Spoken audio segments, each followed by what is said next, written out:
finds you in the corner. Can you take us through that play and just what the other night was like for you overall? I mean, it was just a great pass by C. Wood. I mean, he got doubled down there in the post when they rolled, and he happened to find me. It was a great pass, and I was fortunate enough to get the shot.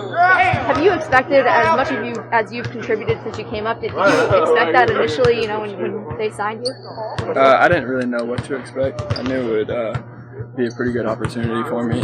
Just the way I play, spacing wise, and the way I shoot the ball. So I haven't shot it very well yet, but I just knew there could be some opportunities, and so.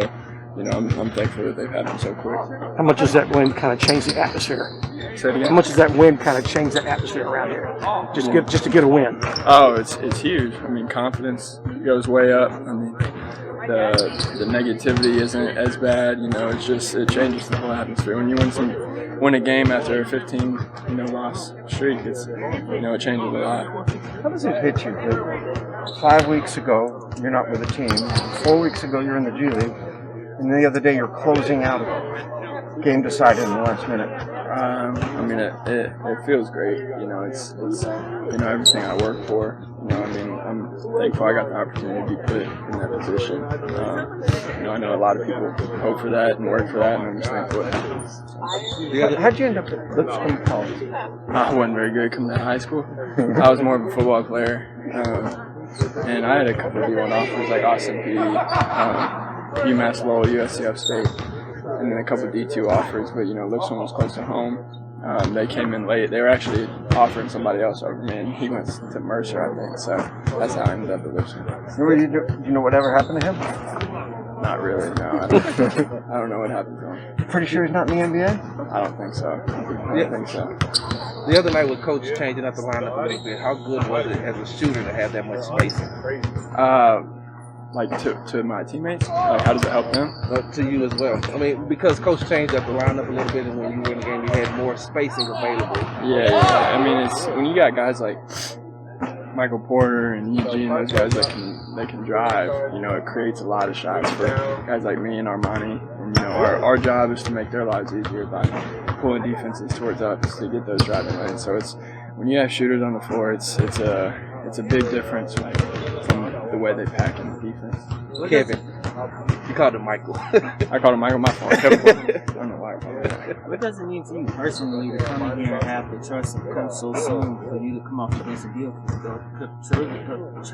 A person that could be that could be used off the bench. I mean, it's a great feeling. I know in the NBA it takes a lot to gain a coach's trust. I was in DC for 2 years. I went through spells where I had coach's trust, didn't have coach's trust. I mean, it takes a lot to get a coach's trust. I'm thankful that I've been able to get it so soon. And, hopefully I'll be able to continue to play well and continue to keep that trust up. You mentioned that you thought this might be a good fit because of the way they play. Were there options you were weighing when you chose to come here with a two-way contract? There's a few. I mean, I know me and my agent weren't too high on taking a two-way. I was just going to wait, and then when this opportunity came up, we both felt like it was a good situation for me. So that's why we had to jump on it. Where were the others? Obviously I was in camp with Boston, and then there was multiple teams across the league offering two ways and stuff, but I wasn't too high on the thought of two ways. I had just been in Washington on two ways the past 2 years, so I wanted to do it until this opportunity came around. So when they said, okay, let's start you at RGV, was it a way to catch up because you hadn't been to camp with this team? Or what was the value of that for you? It was a big value because I didn't know their system at all. Obviously, I spent camp with Boston, so just being able to get to know those guys, get to know the system a little bit. Defensively, I kind of know the principles just because I've always in Washington we kind of do the same thing outside. So I'm usually in the right spots on the low end. That's why I take so many charges. But it was good those 2 weeks, 2-3 weeks, being able to learn from those coaches and just learn the system. And those guys are fun to play with. They got a good team. So it was definitely a benefit. They never lose. They don't. They don't. You mentioned taking charges. That's something that you practice on in the off season.